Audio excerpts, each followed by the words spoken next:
Hi అండి, అందరికీ ఎలా ఉన్నారు? ఇవాళ మన సండే స్పెషల్ వచ్చేసి స్పైసీ చికెన్ ఫ్రై అనమాట. చూస్తుంటేనే నీళ్ళు ఊరిపోతున్నాయి కదా నోట్లో. ఇందాల నుంచి చికెన్ ఫ్రై నన్ను టెంప్ట్ చేస్తుందండి. ప్రేమలో పడిపోతానేమో ఈ చికెన్ ఫ్రైతో. సో ఒక్క ముక్క తీసుకొని అలాగా 4 చుక్కలు నిమ్మరసం దాని మీద వేసి చిన్న ఉల్లిపాయ ముక్క నంచుకొని తింటే అబ్బబ్బబ్బా, 4 కత్తిరించుకుపోయిందండి. టేస్ట్కి అయితే చాలా అంటే చాలా బాగుంది. రెసిపీ కావాలంటే ఒకసారి కామెంట్ సెక్షన్లో అడిగేసేయండి, ఫుల్ వీడియో చేసి పెడతాను. మనం రీసెంట్గా మన ఛానల్లో అయితే గోంగూర ఎండ్రాయిల్ రెసిపీ అయితే చేసాం కదా. సో ఆ వీడియోకి అయితే ఒక సిస్టర్ కామెంట్ చేశారనమాట, అక్క మీరు పొడి మసాలా రెసిపీ చెప్పండి అక్క అని చెప్పేసి.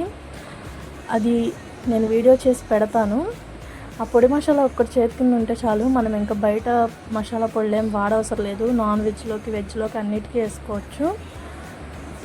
ఇవాళ మీ సండే స్పెషల్ ఏంటో ఒకసారి కామెంట్ సెక్షన్లో చెప్పేసేయండి. మన వీడియోస్ నచ్చితే లైక్ చేయడం, ఇలాంటి మంచి మంచి రెసిపీస్ కోసం సబ్స్క్రైబ్ చేసుకోవడం అస్సలు మర్చిపోవద్దు. అండ్ అలాగే మీకంటూ చికెన్ ఫ్రైకి ఏమన్నా మీ సొంత రెసిపీ ఏమన్నా ఉంటే కూడా ఒకసారి కామెంట్ సెక్షన్లో పెట్టండి, తప్పకుండా ట్రై చేద్దాం. ఈరోజుకి ఇంతే, మరి బాయ్.